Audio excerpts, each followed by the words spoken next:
Going the distance with local sports. This is the X Sports Network. When it's time to build a home, remodel, or add on, Hamby Builders is this area's experienced construction company. From site selections to floors, doors, windows, trim, tile, bathrooms, and kitchen, the Hamby Builders team can make your home the home of your dreams. Hamby Builders is licensed and insured with over 20 years of experience in homes in Giles, Lawrence, Wayne, and Murray counties. Trust your home construction or light commercial project to the team with experience and integrity. Hamby Builders. Call 931-629-5264 or 931-629-9472 today.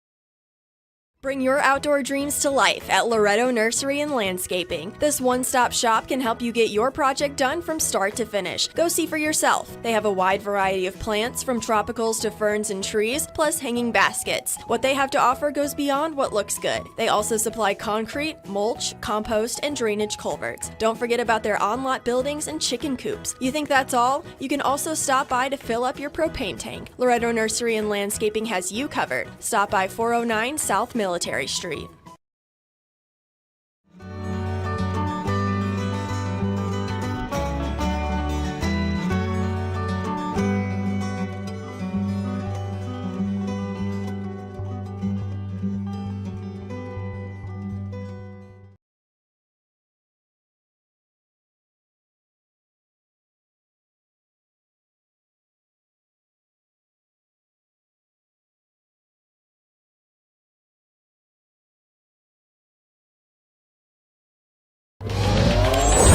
Going the distance with local sports. This is the X Sports Network. And welcome everybody here to X Sports Live, brought to you by CMB Linen. AJ Good here with Bryant, Gobble, and Michael Marks. And guys, we've had a very busy couple of weeks. We come out of Christmas break, we wrap up non-district play.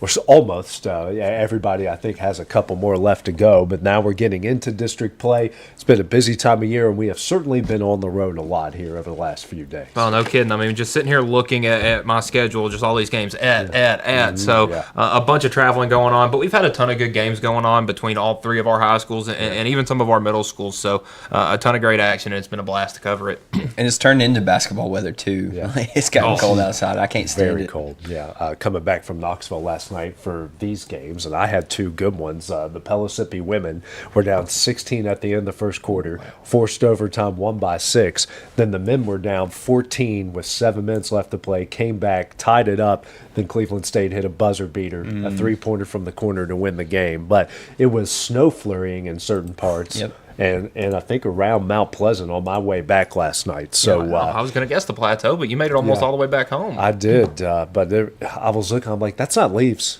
that's not leaves. Nope. No, that's some snow. But they're not getting it like they are back in my home state right now, which is like 1 to 3 inches, and the way they're saying snow squalls, which is like the wind is just whipping, and it's just like a blanket, a blanket of just cold ice and misery is what it is. So it's a good time to be in a gym. Yes, in that case. Yeah, exactly. That's I love our guys over here in Tennessee Valley weather, but there's times they're like, there's going to be thunderstorms and there's going to be this and that. And I'm like, you do realize basketball is an indoor sport. Well, I mean, the Bear or the Bulls had to postpone a game because of weather. Yeah. Now I didn't know that.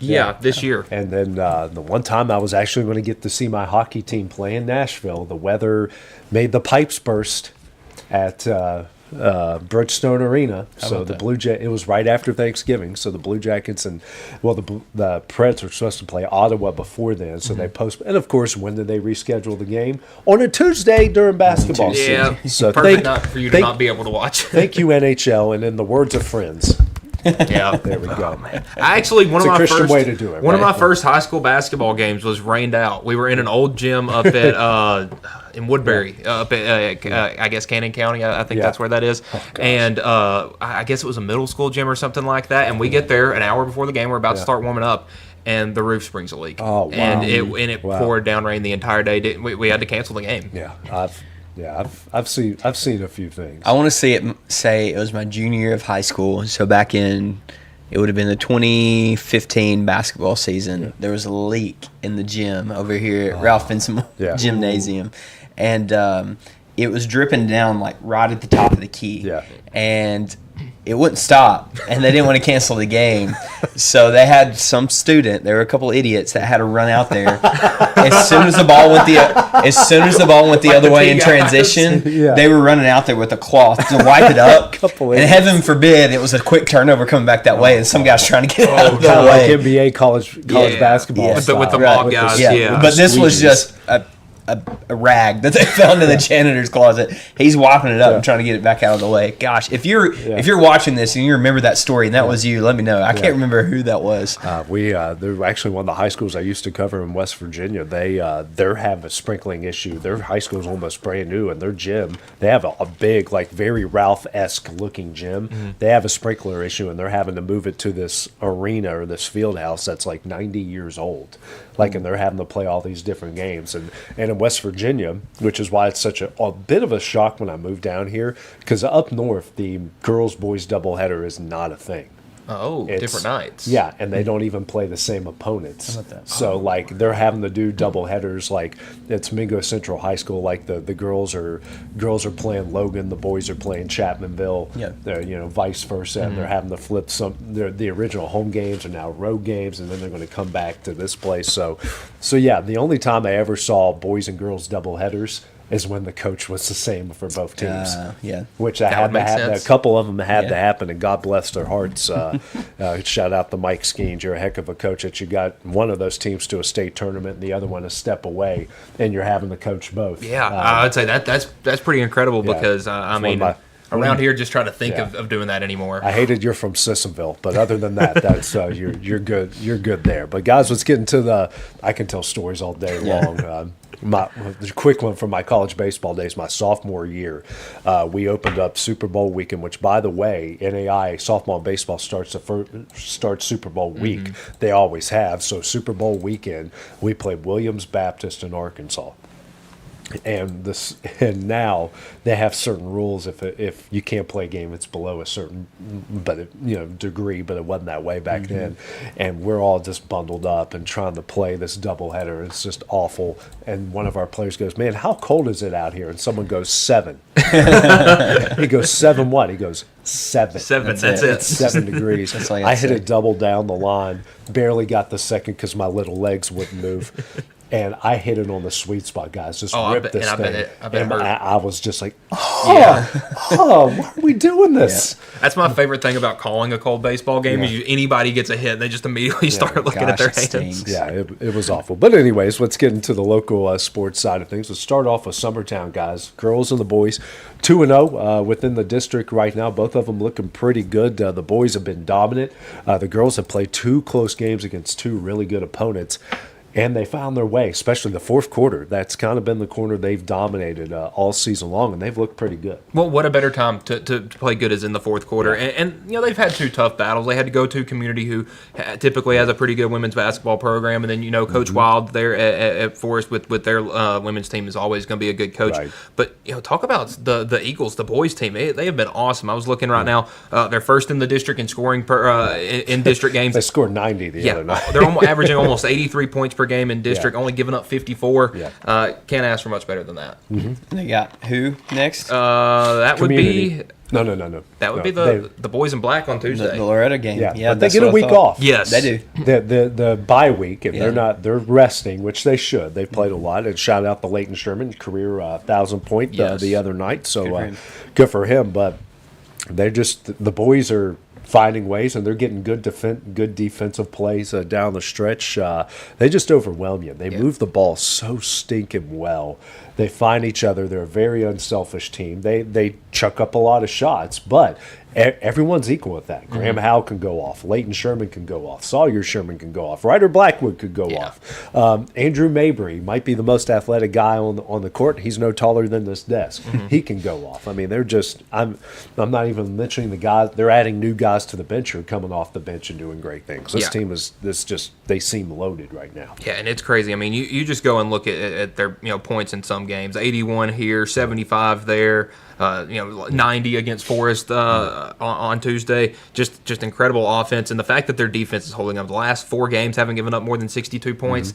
If you're scoring 80, that's gonna win you a lot of ball games. If they can hold teams to under 60, they're good. Yeah, good luck. They're good. Yeah, they're fine. Let's move on to Loretto. Some good wins the other night. Well, for the girls, got a good win. The boys had I've seen that Lewis County team twice, and I'm telling you. They're good. They're really good. Really good. That was one thing I talked to Coach Tips about in our interview on Monday. I said, this is a team y'all have played once, and y'all beat them out in Holmwell by 19. That's an impressive win. Yes, and I was like, but now they're coming win. back into your gym. It's been a couple of weeks. It was going to be tough to get that win the second time around. Did Dakota Hall play in that game? Yes. Okay. But the thing, play when you're at. Lewis. Yes, Okay. yes, but in that game he was really their only scorer. Right. I mean, it felt like everybody was in the 10 to 12, the 14-point range. A really good team win for Lewis County's boys. Loretto had a kind of an off night offensively. I mean, they scored 62 points, but giving up 68 is definitely not what they want to do. A team giving up somewhere around 50 points per game. If they can get it around there, I like their chances. But if they're playing games up in the 60s and 70s, they're probably going to struggle. Do you have Loretta's record? 7-7. 7-7. They're 1-0 in district play. Yeah. Well, they can turn it on any moment. We know the talent. We know the coach is a good coach, so they'll be just fine. Yeah, absolutely. And girls-wise, they're Allie Augustine, Sophie Weathers. You know what you're getting out of them. Some of the youngsters are starting to step up and do some big things, and they're going to get tested. I mean, they're no disrespect to the other teams that used to be in that district, but Community and Forest are different animals. Yeah. And they're going to get a good test here tomorrow night. Well, that was the thing. You go through and you look at Loretto's women's schedules from the past, let's say, 8 years. Yeah. If you look at a game starting in January that it doesn't have the name Summertown beside it, it's a blowout, and that's not good for these teams. When they've won a couple of state championships and played in a ton of state tournaments since then, but it wasn't really getting them ready. They were having to play a tough November, a tough December, and then you get to January and you're winning games by 40, 50 points every night, and you're not getting challenged. Well, now Loretto, they lost their first. The women lost their first district game, 51-49 against Cascade, but that's a game that they can win back. They got outshot in that game by free throws. 39-11. Yeah. I went through that game and I'm like, my gosh, this game is taking forever. Yeah. What was her name? Keegan Young. 25 free throws, just her. Wow, that's some SGA stuff. Yes. Yeah. It was a lot of watching free throws from her. But that's the thing. That was a 2-point game. Yeah. Imagine they get a game where maybe the foul calls are a little more evenly distributed. They can win that game. Right. And Cascade was one of the teams, that was looked at as one of the better teams in the state. So it's a different district. It's a lot more challenging, but I think it's going to get these girls ready down the road. Yeah. Yeah, 29-11. 39-11 to 11 free throws. Wow. I was with you on your interview with Coach the other day, and she seemed a little displeased with that, but you got to move on. So. Yeah. Yeah. I mean, that's kind of a crazy stat. She was wanting to see her team, do the little things right in that game against Lewis County. There were some missteps here and there, but for the most part, they got back in shape and with a nice win over the Lady Panthers. A good test against a good community team. I mean, you go from a district to where you had if it was like you said, if it wasn't Summertown. You kind of had a couple easy wins set up, every other night. Then you go to this district. Cascade's good, Community's good, Forest is good. Oh yeah, you still got to play Summertown. Yeah, and that's on the boys' side too. Yeah, I would say this definitely district isn't definitely lacking in any talent. Yeah. Top to bottom. I mean, you look Cascade's 15-3 on the season. They're 2-0 in district play. Got wins over Community and Loretto. Summertown's 2-0. Forest 0-1. Loretto 0-1. Community 0-2. But I mean, even that Forest team, an 8-point loss to Summertown, they're going to be right there. Everyone except Community is either 500 or above in this district in the girls' side, and it just makes it, every Tuesday and every Friday that much more important. Absolutely. Speaking of district play, Brian, you and I got to see Lawrence County's openers. Great come from behind win there by the girls, down 15 at one point, won by 4. They definitely took over there in the second half, especially in the fourth quarter, and impressive win. But by the way, we need to say this Giles County team way improved. If you would have saw them 3 years ago when Lawrence County was literally beating them by 60 and 70 every night, now they couldn't miss. But they had 23 turnovers, only forced 6 on the Lawrence County side. Lawrence County just got into the paint, took advantage of some things, hit some big shots, and defense turned into offense, and they got a pretty good win there the other night. They did. Lawrence County, I'm proud of them for remaining steady throughout the game. They didn't panic. Whenever the shots started falling for Giles County, it kind of got overwhelming, but they stuck to their game. They spread the ball around. They were hitting some shots like they hadn't prior the rest of the season. Like you hadn't seen from them all season. So they were hitting some really good shots. Lawrence County was to counter Giles County, and finally Giles County's shots slowed up a little bit. They started missing some. They started really targeting their best player. Was it Pippin? Katie Pipkins. Pipkins. I'm thinking Scotty, but Pipkin. Pipkins. So she had her way in the first half, but I think it was strategic from Coach Scott to really put a man on her and make sure she doesn't get her way. So it was good coaching from Coach Scott. It was good play from the girls, and just an impressive win. Hats off to Giles County though. Man, they got some size. Like they got some big girls that are. One of them had 6 blocks. The other night. And it was like 3 consecutive. Like it was. They were like tied or down 1 or up 1, and they kept going down. Kept their shot blocked. I will say this Lady Wildcats defense has impressed me all year, only giving up more than 55 points twice, and with their offense, Tennant's going to give you some points. Howard can score for you. You have a ton of talent on offense. Tevi Statham had 4 straight double-digit games broken the other night when she only scored 9. Oh, yeah. Only 9 points. So, but she had 3 steals, 3 assists, and 5 rebounds. So, she, as Coach Scott said in her interview at halftime, she made up for it in other areas. And most important thing, starting 1-0 in district. There's not a better feeling in the world than that. And now they got Franklin County, who's 11-7 right now. They're way improved. They used to be the bottom of the district, and Tullahoma's going to be good. Marshall County lost a lot on a team that was kind of the bottom of your district. And am I missing? I always feel like I'm missing out a team in their district. Franklin County, Lawrence County, Giles County, Tullahoma. Marshall. Okay, that's you hit it. That's right. That's right, because we lost Murfreesboro Central, and for some reason I keep wanting to throw them in there. Keep wanting to throw them in there, but they're 11-7. That's going to be a pretty tough task. And then the boys, Bryant. I thought the game plan was great. I thought they executed well, except for Cason Howard. Cason Howard, 45 points. He was 16 of 20 from the field. 7 of 9 from 3, 9 of 11 from 2. And then I think he only missed 1 free throw the whole night. Yeah. You said you sent we were talking about it in our work group chat, and you said he had over 40 points and 16 for 20 shooting. Yeah.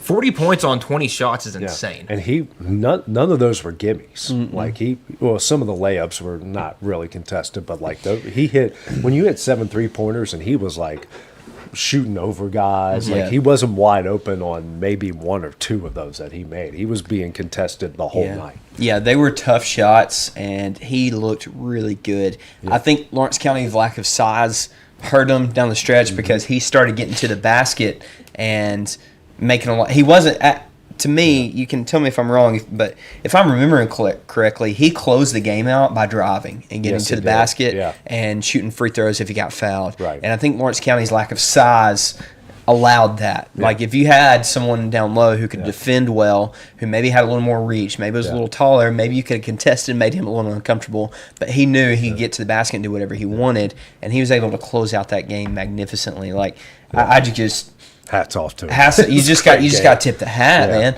And Lawrence County had a good game. They scored 74. They had 40-something in the first half. Like, they were shooting it well. They were playing well. They broke the press very smart. Like, they were patient. Yes. They didn't rush anything. They shot almost 48% from the field. They hit, I think, 10 threes. Yeah. They just did everything right. So those are good numbers offensively. It was just... You keep hearing Bryce say, like, just trust we're improving. We promise we're getting there. And, like, the proof's right there that they are. But ultimately, you got to stack the wins. And so if you play like that, you did the other night, those wins are going to come more often than they don't. Right. So hopefully they continue to have good practices, and they'll finally start to see the wins come in district. Start 0-1 in district's not what you want, but the season's not anywhere close to being over. So those guys, I'm happy to see they're still fighting, they're still playing well, they're still practicing hard and fighting for one another. Well, and you got a very winnable game on Friday at Franklin County. 6-13. It's a long trip, but it's not team the that's troubled great. too. No, they're 6-13, but they did just take a Lincoln County team on Tuesday to the brink. Only lost by 1, 83-82. So they put up a lot of points. It's not the easiest gym to shoot in, but you can get points. There. I think if they still have the same head coach, he's a guy that likes to be very patient, likes to be methodical with things. So that's kind of a little bit out of character from what they normally like to do. But I think a lot of people just need to have some patience here with what's going on. You've got only 2 seniors on the basketball team. When we show that graphic at the start of the game and say sophomores, it's like we can't even fit them on the screen. That's how many they have, and that's a good problem. And it's a great problem to have. But a lot of them are playing, as Bryce keeps telling everybody, and it's the truth. We got a lot of guys without a lot of varsity experience, and you just got to be patient. And when you look at the scores and you look at the talent that they play night in and night out, that's the second time this year where one guy just has a 30-plus point game and beats them. That's basketball. That happens. It is. And just stay patient. Trust the process through it. Yeah, and go back to what I was just saying. It's not all lost. Like the wins and losses do matter, but take that out. Right. And look at the product on the court, and they're improving. They are getting better. There's no doubt if you watch basketball and you see it with your own eyes that they're fighting hard for one another. They're playing hard for the coach. They're improving. They're playing so well. So yes, be patient with them. Be patient with coach. He's still learning. The players are still learning. They're developing chemistry, and it will pay off. Yeah. It will. This will be Franklin County's first district games coming up tomorrow night. And that's important to note, because Lawrence County's already had to get into that mindset once before. This team not yet. Let's go to some college basketball, guys, where Carly Weathers has been the topic of a lot of talk across the SEC. Big night the other night against Missouri. It's her senior year. She's having a career year, guys, and looking really, really good in the process. Yeah, it's really exciting seeing this because, like you said, it is her senior year. Alabama, I believe, only 1 loss on the season. They're 16, 17 and 1. It's and we're getting to go watch them on Sunday in Tuscaloosa, Tennessee versus Alabama. Yeah. It's a ranked women's matchup, 2 top 25 teams, That's two gonna teams. That's going to be fun. I wish I could go, but got to take my son to Monster Jams. And come on, and that's fun too. Yeah. But you're going to get a great women's matchup. Yeah. Tennessee and Alabama have both been on fire this year, and you're getting to see a Loretto kid, shine in the SEC, and that's always something that's really Is there cool. any orange allowed on the buses on that? I have been informed that I will not be wearing orange. I will be wearing Loretto High School gear. Perfect. Way to go. So that's a nice way to split it in the middle. I'll be cheering for Carly and probably the team in orange, but that's neither here nor there. I went to school there. I paid them a lot of money to go to school there. They're going to get some can't loops. even wear like black with orange? I may do like an orange wristband or something like that. Just throw a little in there. On accident. Oh man, sorry, I forgot to take the checkerboards off. WWJD. You can't knock Jesus. Yeah. I have no allegiances to either school that you just mentioned, Alabama nor Loretto. So I'm really happy to see local talent doing well, but I will be cheering for Carly to have another 23-point game, but for Tennessee to win. Yes. however much. Now her sister is now just averaging just under 10 points per game at Freed Hardeman. Freed Hardeman, we just looked, they're undefeated, 17-0, ranked 5th in the country right now, in a pretty tough lead there in the Mid-South. And Bryant's going to pull up the stats, but she's a leading rebounder. And, this is a national championship caliber program. We obviously, I think Freed Hardeman recruits our area better than any school out there. Yeah. They always seem to get some really good talent from out of here, and Allie's just the next in that line. Yeah, she's averaging, like you said, just under 10 and points a game, 2.5 assists, 6 rebounds a game. She's doing well. Yeah, it's really good. We knew Allie was gonna put up some good numbers there at Freed, but like you said, they're a very good women's program that having a great year, and they play tough competition. It's not like they go up there and they're just playing dipsy do and this, that, and the other. They're playing good competition, and they're a well coached team. And it's great to see some more Lady Mustangs shining at all levels. It doesn't matter if you're playing at Alabama or if you're playing at Columbia State or UNA. It doesn't matter. It's cool to see you playing at the next level. Yeah, absolutely. So let's talk about their brother, who now was he was a hot topic. What was it, Tuesday, when I found it was breaking while our games were going on. But Ryan is now a New York Yankee after the Yankees traded for him, and they're bringing a big left-hander into the new Yankee Stadium, putting him in the rotation to give him some balance there, and hopefully, he's kind of bounced around a little bit, from the Padres to the Marlins. I thought the Marlins was a good kind of place for him to reset, get back going. Now he's going to not only a playoff contender. We're talking they're playing for World Series over there at the Yankees right now, and he can be a huge part of that. Yeah, as a Red Sox fan, hurts to see Ryan as a Yankee, but it's not a good week for you. You lose Bregman, and then you lose. Well, at least Bregman went to the Cubs. I can kind of go with that one. Your girlfriend's from Chicago. I would say so. Ryan to the Yankees as a Red Sox fan, tough to see. But as a Loretto guy, as a baseball fan, that's awesome. You get to see a guy that was pitching at Gary Lamb Field. It feels like just a few years ago, is going to be pitching in Yankee Stadium. There's not much better than that. David made a similar move early in his career, going from the Florida Marlins to the Yankees, and ended up getting got a world championship ring from it. So maybe Ryan will see some similar luck.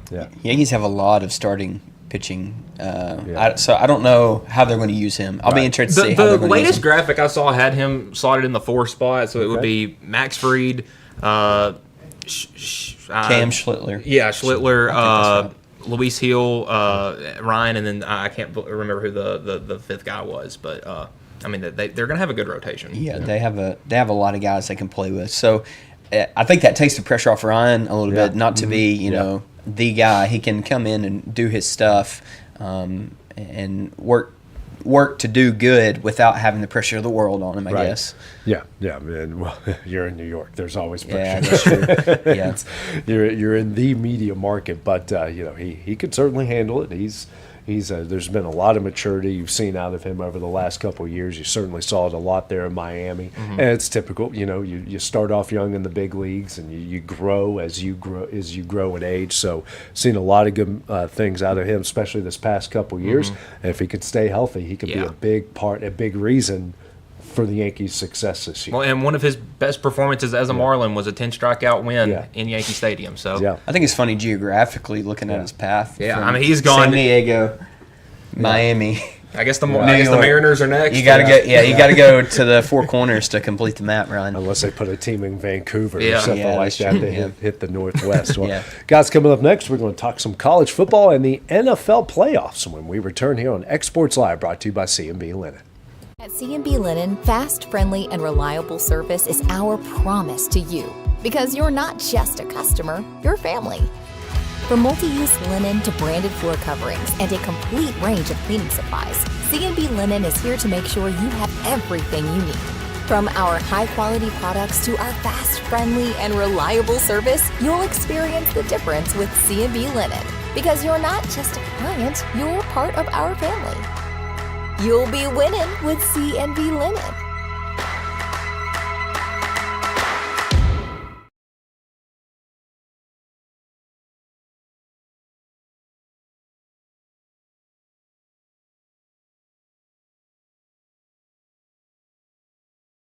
Individuals and businesses with their legal needs, including real estate, property closings, personal injury, employment discrimination, and family law. Our clients get the personal attention and convenience of a hometown law firm with the resources and ability to handle any case. Come see us at Boston, Holt, and Durham. At C&B Linen, fast, friendly, and reliable service is our promise to you. Because you're not just a customer, you're family. From multi-use linen to branded floor coverings and a complete range of cleaning supplies, C&B Linen is here to make sure you have everything you need. From our high-quality products to our fast, friendly, and reliable service, you'll experience the difference with C&B Linen. Because you're not just a client, you're part of our family. You'll be winning with C&B Linen.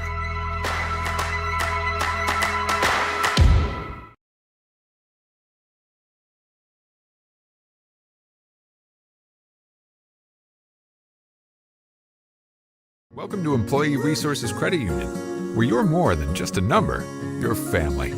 We provide financial solutions that rise above those of traditional banks. With roots stretching back to 1964, we've served 4 generations during constant industry changes. We're known for our low fees and incredible rates. Join us and experience the credit union difference. ERCU, not for profit, for service.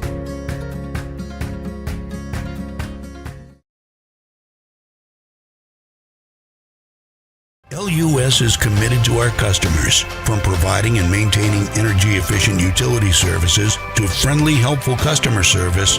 LUS is there. At LUS, we're always challenging everything we know, every day. We strive to improve efficiency and reliability while focusing on our responsibility to our customers and the community. It's our promise to provide dependable service to our customers every time. Because we don't just work in Lawrence County, we live here too.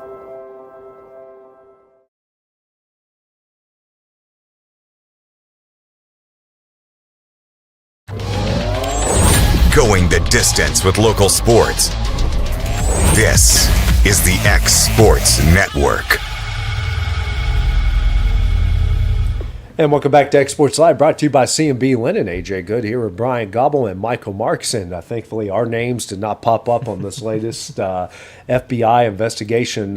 Just reading into it a little bit, guys. We've got 20 men been charged in a point-shaving scheme involving 39 college basketball players on 17 Division I teams, leading to 29 games being fixed, according to a federal indictment sealed Thursday in the Eastern District of Pennsylvania. 15 of the defendants played college basketball during the 2023-24 and the next season, 2024-25 seasons. According to the indictment, 2 of the players named in the indictment said Quavius Hunter and DeQuavian Short were sanctioned in November by the NCAA for fixing a New Orleans game. Bet you don't know what league that's in. Is that the Horizon League? I don't know. I'm just asking. Southland, maybe? I'm not sure. I do think it is the Horizon. I think you're like 4 of the players charged have played for their current teams in the past week.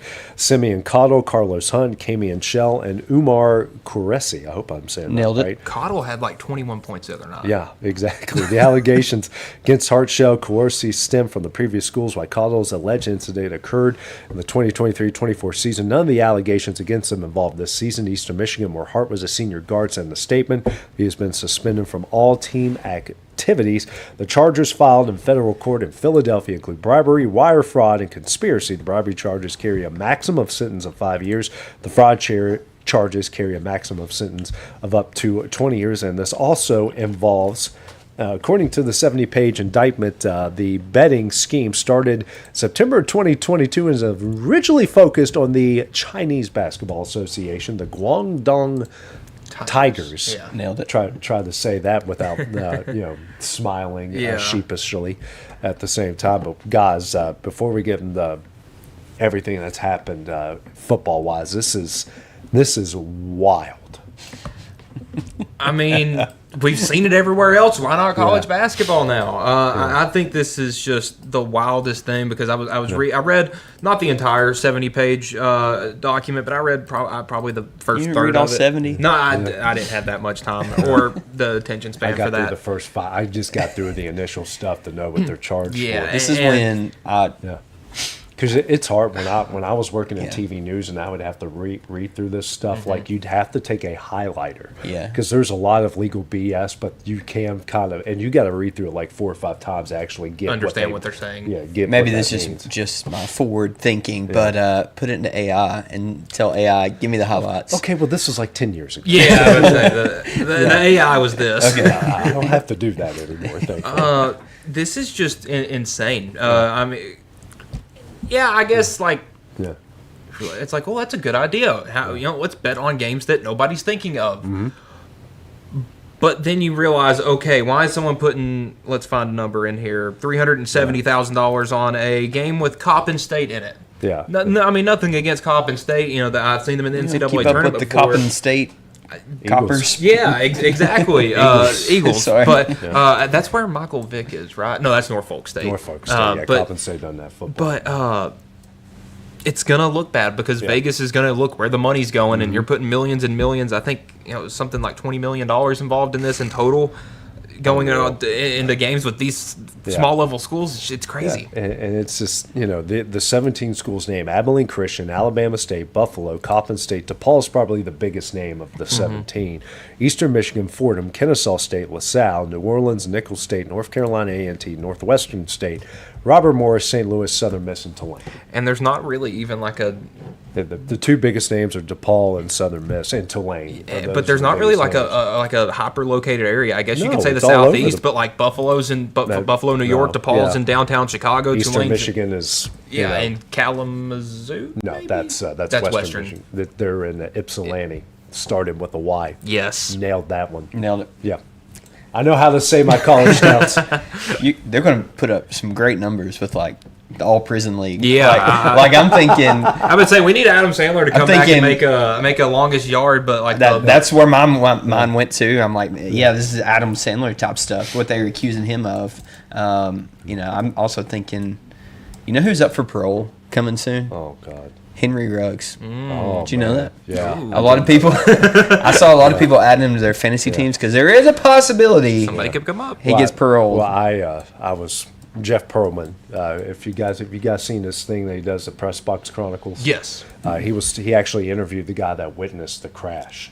Right after it, or shortly after it happened, and the guy he's unfortunately has passed away. I was actually watching his update the other day. He was a drug addict, but had turned his life around. But all those years of drug addiction took its toll, and he eventually passed. But he interviewed that guy and said that was one of the craziest things he has ever seen in person.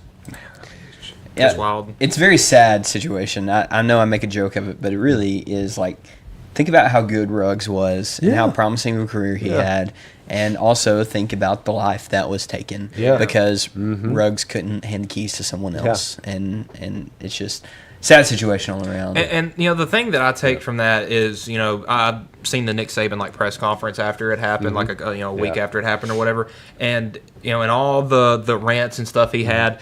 That may have been the most mad and upset, disappointed he ever looked, just because it was when he tried to bring a guy into his program, he tried to have them represent Alabama and the SEC and all this stuff with pride and joy and make it look good when you go to the NFL, and then you have something like that happens. Yeah, it's just disappointing. But let's get into the good stuff. The CFP guys coming up on Monday. We'll have more of a preview of it tomorrow. But Mike, we haven't spoke to you since the first round. The first round, and since Indiana's just beat down the other night, which it's still shocking all of us how good this Indiana team is. Yeah, so I was on the road from Bell Buckle heading to Knoxville, and I was on the phone with my mom, and she goes, "Oh," and she's like, "Oh wow, Oregon's gonna punt," and I said, "Well, how many points do they have?" And she goes, 15. Yeah, and I was like, "Oh, I guess it must be a low scoring game." And she goes, "Well, Indiana's got 42," and I was like, "Oh no."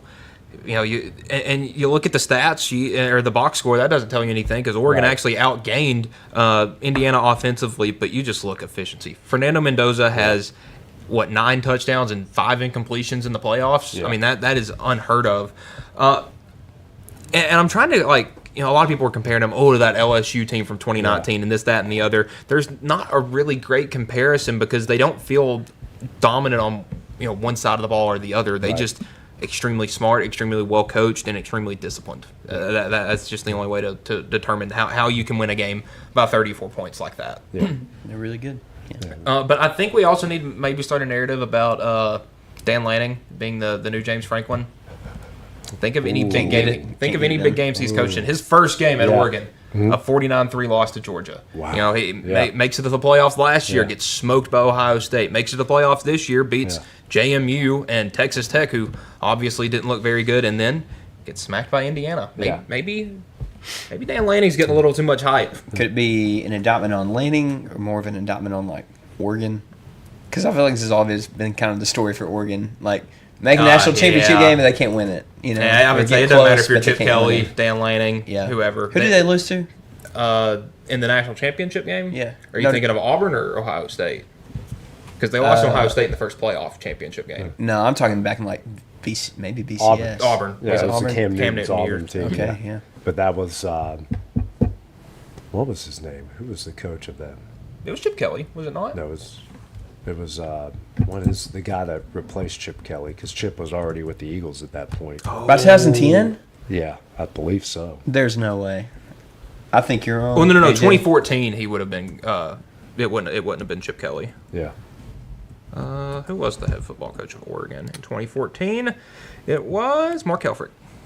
2010 was Chip Kelly. To 2010 was Chip. I forget about him because he was like right in the middle of those. Because they fell apart right after that. Because Helfrich was. I thought we were talking about 2010 the whole time. Yeah. I'm sorry. No, you're good. You're good. You're good. But Helfrich was on that staff in Yes. 2010. But and then Chip's now at Northwestern, which is just funny. Well, he wants to do everything. He just wants to coach football. He doesn't want to recruit. He doesn't want to do anything. He just wants to coach. Unfortunately, in college football, you gotta do some coaching. This Indiana's just out of nowhere. I mean, it really is. But when you know who you're dealing with Kirk Cignetti. Every interview I see of this dude, he is just more and more psycho. Yeah. Like, this dude is like the human embodiment of like I don't know how to put it. He's just a well-oiled machine. I mean, this dude is getting the most out of anybody he can get. And the way he is, I get it's easier to turn programs around now because of the transfer portal. You can bring in 40 new guys a year. But like that, with guys that have been with him at James Madison, IUP, things like that, players that have been with him since James Madison. Because that's the argument right now. Oh, the group of five doesn't deserve to be at the same level as Power Four. Well, Indiana is a group of five team with Power Four facilities beating everybody. Yeah. I think this is reminiscent of college basketball. We'll see if the trend continues, but my hypothesis, you see college basketball a few years ago make a turn from the what teams are the best.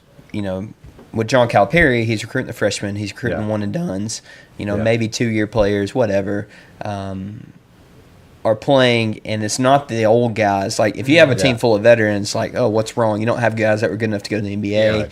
You're not doing well. But the transfer portal kind of changed things to where now the more experienced teams, the veteran teams, the guys with the 4th or 5th year seniors that have more playing time and more experience, those are the guys that are doing well. And I'm wondering if you're seeing the same transition, and it's just taking a little bit longer in college football. Yeah. Obviously, basketball is easier to flip a roster a lot quicker, and change comes a little quicker within the game of basketball than I think it does football. Because Cignetti's done this. All the guys that played for him at JMU have came over. He has a lot of talent that have played a lot of downs, a lot of snaps. Just overall experience is just so much greater than a lot of the other teams, and he's been able to dominate them with grown men. So that I'm just curious to see if this is a trend and if people are going to catch on and try to copy Cignetti, because you always hear the NFL is a copycat league, and I guess football as a whole is just kind of a copycat sport. So we'll see if people try to mimic what Cignetti's done and try to build their roster similar. And when you look at this national championship game, Miami nor Indiana are going to be, top 20 in facilities. They're not going to bring in – Miami might every now and again bring in a top 20 recruiting class, but they just built the program from the ground up. They built it in the image of their coaches. Look at who their coaches is. These are two tough, hard-headed, tough as nails coaches. I mean, Cristobal, he is the definition of an offensive line coach. He's just run the ball, this, that, and the other. I actually think this is going to be an interesting contrast of styles, but because these two teams kind of look like each other. Yeah. They're both going to run the ball. They're both going to be dominant in the trenches. Yeah. They both kind of have game. I would say Mendoza's a little more than a game manager, but essentially game managers at quarterback, and they let everybody on the outside do the work. I think it's led to a great matchup, and who would have thought at the beginning of the season, Miami and Indiana? I would, because I remember we were sitting here talking about the Miami Notre Dame game, and we said, if Miami doesn't win this, their season's done. And look at them right now, still playing January 16th or 19th. Yeah, they're good. That Notre Dame stuff, they ain't as loud anymore now that Miami has gone this far. That's the funniest thing is it's like, what if Miami made the championship? They're not game? even the best team in their own state. Nope. Well, now I'm sitting here. Let them know. Let them know. Well, a lot of people were thinking, the SEC didn't deserve 5 teams in the playoff. Didn't realize that 2 of the SEC teams put each other out. Yeah. That's Alabama true. beat Oklahoma. Georgia lost to Ole Miss. I mean, we've sort of touched on that a little bit, but does the SEC need to do some soul searching here? Because now when you look at it from a big picture perspective. You put some money into a program. Now, IU's got some big backers, Mark Cuban and some others. But it gives me a lot of hope as a West Virginia fan that, we've got some big money guys. And literally, the Arizona Diamondbacks owner, who's shelling out a lot of money to Nolan Arenado, is West Virginia. He went to WVU. Yeah. What if he wants to sink a lot of money into our football programs and our basketball programs to make us competitive? It can happen anywhere if it can happen at IU. Look at Oregon, Phil Knight. Oregon's got all the Nike gear, and they're good at sports now because you can buy your athletes. I think realistically, I think there's a possible chance that the SEC was paying everybody probably 30 years before. Yeah. I think that now it's legal for everybody, so everybody's kind of catching up. I think that you're going to have to take the next step. Yep. That's it. But John said, realistically, I'm busting with the boys. He's like, we used to bring in the bag for the back door, now we're bringing it in the front door. Yeah, I think that's the big difference now is, you can bring it in the front door now, and maybe the SEC schools aren't shelling out as much as they used to. You're going to have to either take a step up or wait for a salary cap. And with the way rules are going right now, that doesn't look like it's coming anytime soon. For all that to come. Absolutely. Well, guys, let's move on here into the NFL. We've got a pair of 1-6 matchups and another pair of 2-5 matchups. But we are now hang on. After. Yeah, y'all know. 3 weeks from now because the Royal Rumble is first, and then, I go. I like that. I like that. I haven't thought about it like that before. Yeah, well, even though we kind of, I wish it was later now because they're rushing too many things. But anyways, that's another topic for another time. But 3 weeks, we got the Super Bowl. Mike and Bryant and I have talked about. Is there anything that surprised you out of the first week of the playoffs? The first half of that Bears-Packers game, because it negated everything we said before the game. I thought Jordan Love was soft. You thought, what was it that you said? I said if it's a low-scoring game, then I could see the Packers pulling it out. If it's a high-scoring game, it gets to a shootout. You thought I was like, the Bears are going to win. Out of the gate, the Packers were like, okay, you want to score some points? Let's score some points. I was wrong. And then the Bears did outscore them. So I wasn't wrong. It felt like watching, the way I wasn't wrong. They outscored them. They got 2 shootouts. The way I compared that first half, it felt like watching like a 2018 Tennessee versus Georgia because Tennessee was just going to go 3-and-out and punt every time, and it didn't matter what the Packers did. They were dialing up touchdowns. They were dialing up big pass plays. But then something happened, and Alex Bregman signed with the Cubs, and something flipped, and the Bears just turned into 1985 all over again, turned into 2006 all over again. Yeah, Blackhawks are on fire right now. Well, that night, within like a 2-hour span, Bulls won too, didn't they? The Cubs signed Bregman, the Bears won, the Bulls won, and the Blackhawks won within like 3 hours. Yeah. You know what? I think the most surprising thing was that Texans-Steelers game. That felt like it was going to be like a 9-7 kind of game. It was heading that way till the fourth quarter. And then the Texans just put it on late and kind of embarrassed the Steelers. And these are usually the Texans and Steelers are two teams I look at that make it to the wild card every year and always get beat. This Texans team's defense is. I mean, they could realistically make it to the Super Bowl based completely off their defense. Yeah. I think it's that good. Well, I also think I was trying to look at the weather. I was looking at the weather for Chicago. Yeah. It's going to be cold I for think them. this is good. It's a night game. I think the game in New England could be a snow game. Oh, I think. I love snow football. I'm wanting to confirm that, but either way, the weather is going to be cold in Chicago and in Foxborough. So if the weather does get weird, definitely favors the defensive team. You would think, right? Well, and with the the Bears, I saw a stat that I'm guessing it doesn't count Ford Field because it's technically indoors. Right. Stafford outdoors on games below 30 degrees is 1-8. Another especially fun last year when they Yes. should have won that game in Philly. Exactly. And another thing I think of is Sean McVay. I'm sure everybody's seen the stats. His 15th playoff game, 15th different team he's played in the playoffs. Unreal. He's the only two teams he hasn't played in the NFC are the Giants and the Commanders, and that's because the Giants never make the playoffs and the Commanders didn't do it until last year. Yeah. I just don't think that this game favors a team from LA going into the cold. No. And the same thing for that Texans-Patriots game. You got a team from Houston, hot, humid, going into Foxborough, cold, snowy, windy stuff. Yeah. The other games are, the Bills are used to the cold. San Francisco's used to the cold. Yeah.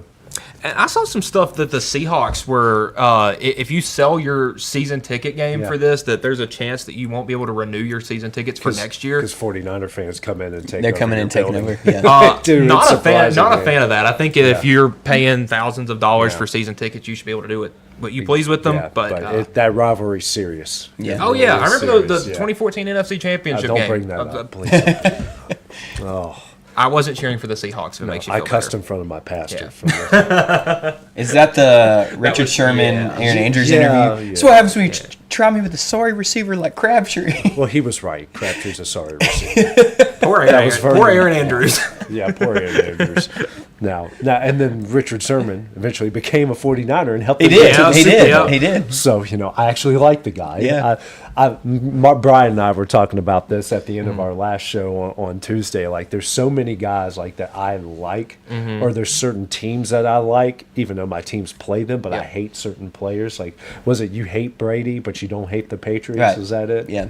It's like the Seahawks. I like Russell Wilson. I like the whole team because they had a bunch of like Bobby Wagner and all these like underrated, understar games. But I hated Richard Sherman. Yeah. I just fair. hated him. Oh, I'm trying to think if there's any of those for me. Like, I have a lot of Cardinals that I love. Yadier Molina. I love Paul Goldschmidt. Arnaudo, what's he, a Diamondback now? But like they wear Cardinals, so I hate the Cardinals. Yeah. I would say there's some little ones for me, like some Red Sox that would go play for the Yankees that I would Johnny Damon. Yeah, there were some guys that I'd hold. Jacoby Ellsbury. That one's my favorite, just wow. because he screwed That's them out of cool. so I much forgot about money, that. so much and money. He was awful. Yeah, he had a really good. Damon I think wasn't good either. well, Damon had already gotten old That's by then. true. That's true. Yeah, little things like that. There's kind of a reverse situation for me in baseball. It's everybody loves to watch Shohei play, but man, I cannot root for him on the Dodgers. Hate the Dodgers. Don't. Just go to any other team. Any other team if you're choosing in MLB. and Whether I found 28 it- teams, and pick one. I found a lot of Braves fans still root for Freddie, but they hate the Dodgers. Yeah. Exactly. Like they were happy for Freddie Yeah. that he won another World Series. Yeah, so that's Because a little they- flipped. I root for the player, not the team. Because the specific. Braves favored Acuna over Freddie. Yeah. Let's not act like that. That didn't happen. Yeah. They had the money to pay him, but they. and the one World Series chose- you won was yeah. without Acuna. Yeah. But We're there's no. You're a Yankees fan, right? I do like the Yankees. Okay, Yeah. okay. Yeah. I'm not a diehard, but Okay, I do. okay. I pull for them. I like the Yankees. I grew up watching them win a couple of World Series and wanting to be like Derek Jeter and Mariano and Jorge Posada. Name You your were pick. excited for Ryan's signing. You're like, oh, another reason for me to like the Yankees. Yeah, exactly. Yeah. That's exactly. Yeah. Right. So like we're not Braves fans, Cubs, Red Sox, Yankees, It's kind of weird. We're like the three most popular. I'm probably out of all the major sports, I'm probably the most casual baseball fan though. Yeah. I don't watch a ton of baseball. Of the four major sports, I'm the most casual NBA fan. I like college basketball just because of the whole 400 teams. And, Yes. You can go on fire, win your conference tournament, go in, and all that part of it. we obviously love the NHL, love baseball, love football, but I would say out of the four, I would probably say that the one I'm most casual with is the NBA as well. Yeah. It's just there's 82 regular season basketball games. Yeah. There's 162 regular season baseball games. But baseball's like a year-round thing. They go from like March to October. Yeah, it gets boring in July 12th, and it's 4 o'clock in the afternoon. It's hot. Nobody wants to go to the ballpark because it's 95 degrees. Yeah. And most people go to Atlanta, and you're watching, the whatever they are in the season, the 90-something game. They still got another 70 to go. And that's it's just hard to watch at that point. It is. Yeah, I've been to Chicago. I've been to a lot of places. It's always fun to go, but I can there's time. I used to have the MLB TV package, but now that they have so many things on so many different networks, you can almost watch. I would say because now Sunday Night Baseball's on NBC. I mean that's going to be fun. That's going to be great. Yeah, it's good to have that sort of stuff back. But so we'll do our predictions tomorrow. But we got some good ones there. How about John Harbaugh going to the Giants? I didn't see that. They gave him a crap ton of money. The most of anybody in the NFL. I saw a funny graphic, and it was John Harbaugh with Jackson Dart, Cam Scatterbo, and Malik Neighbors, and said if they had a race right now, Harbaugh would get second. So they're a little banged up, but I think that's a great spot for him because I think it was going to be, hey, let's go to a team where I don't have to rebuild as much. They have a good young core. They got Jackson Dart, Cam Scatterbo, Malik Neighbors. If they can stay healthy, I think it's lined up great for them to try to make a bounce back, try to make the playoffs. I mean, look how quick the Commanders got it turned around once they brought in Dan Quinn. That was a good coach with playoff experience, and now you got John Harbaugh. Probably I think they shot their wad with them though. Probably Atlanta got to the Super Bowl, should have won it, and then he takes. So, but I think with Harbaugh, I think this is a great hire for him, and it's a new spot. Yeah. I think fresh start. And $100 million. That's true. I was hoping. That I was nice hoping he would. There was rumors like, hey, he's watching Cam Ward tape. He's flirting with the Titans, and the owner, Amy Strunk, and general manager Mike Borgonzi were supposed to fly to Baltimore today. They did fly. Okay. And they flew the day before. Okay. And if I'm a smart NFL head coach, especially somebody that's been around as long as Harbaugh, I don't want to deal with them. Yeah. I fly the other way. Well, I can't blame Harbaugh for it breaks my heart, but that's a great market. Like, that's one of the best NFL franchises that you could be in charge of. You get $100 million. Imagine the Giants when they're good. Yeah. And you have a great roster. Like they have that defense is really good. You got a good young quarterback. You got they just need to get some offensive pieces. Well, and they brought in Todd Monken with Harbaugh. So whether or not sucks for my dynasty. I would say whether you think that's a good or a bad thing. I have Malik Neighbors on my dynasty team and Cam Scatterbo, and I'm just like I hope Monken features them. And just really focuses on them. The only thing negative about him going there is the stadium sucks. And that's all I say. Nobody likes the Meadowlands. Ooh. Yeah, the MetLife Stadium at the Meadowlands. Give me a break. But it's not even in New York. Here's how crazy we're just over halfway through the hockey season right now, guys. Here's how crazy things are. If you look at the standings, look how bunched up. For those who don't know, the way hockey works in the playoffs is the top 3 teams in each division get an automatic spot. Then you take the remaining squads, the top 2 get in through the wild card. So right now you have got last place in the East is 8 points. So you get 2 points for a win, 1 point for an overtime loss. You got Buffalo and Boston who have 54 points, and you got Toronto at 53, the Pittsburgh and Philly at 52, the Panthers at 51, defending Cup champions, by the way. Detroit, New Jersey at 50, Ottawa at 49, Columbus and New York 47 and 46. So you got Nashville's on the other side in the West, and that one's really, really bunched up. They're at 48 points. A win would get them into the playoffs. But I'm so jealous that Columbus is not in the West anymore, because if we had 47 points, we would be a win away from the playoffs. Instead, we're next to last in the Eastern Conference. Well, I also think the Avalanche being in the West kind of they're good. They've kind of skewed that a little bit. I mean, 33-4 is insane. Listen, I think it's the best time to watch hockey. It's cold incredible. outside, and everything's so tight, so bunched up Yes. together that quite literally you watch a week of games, that can be completely flipped. Tampa Bay's on an 11-game win streak. They're absolutely on fire. Hey, Columbus fires their coach, and we've won two in a row, so we'll take it. It's a start. Hey, we're really good at in-season firings. We've done it a lot, unfortunately. So it happens when you only win 2 playoff series, and wow, this is 25 years of the organization. So yeah, They're getting there. They're getting there. Hey, and Nashville. Last time we talked, Yeah. they were sub 500, Yeah. but they had won like 7 out of their last 10, and I was like, watch out, they're playing Yeah. better, and they have continued to play better Yeah. and work their way up to now six of the last 10. So they're playing they're a point behind San Jose and 2 points behind Utah for the final. they got a win in overtime the other night, and I think they won a shootout last did. week, so they're They did. closing Yeah. closing the gap. Yeah, and the only thing for Nashville though, they got to learn to win on the road. Yeah. Very good at home. Very not so great on the road, but you could pretty much say that about anybody in the NHL except for Colorado. Colorado's That's a 14-4 ridiculous and record. 5. They're good everywhere. They're 19-0 and 3 at home. Yeah. That's unreal. You- You look at Tampa Bay. They're 17-4 and 3 on the road. They're only 3 games over 500 at home, and they're absolutely killing it. on But the see, road. that's something I think it helps you in the playoffs. Yeah, absolutely. You know, being able to win games on the road.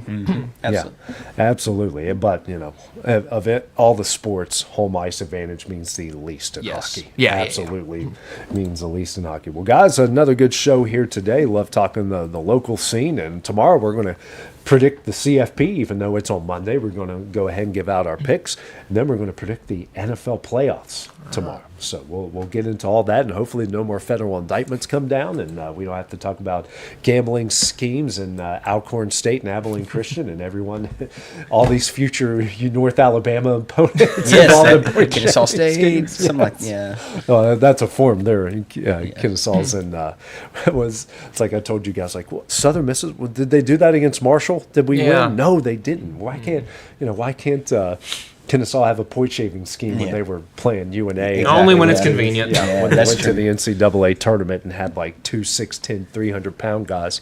But anyways. Great times. Yeah. That will do it for Exports Live, brought to you by C&B Linen. So for Mike, Brian, and myself, we'll see you guys tomorrow afternoon. Going the distance with local sports. This is the X Sports Network.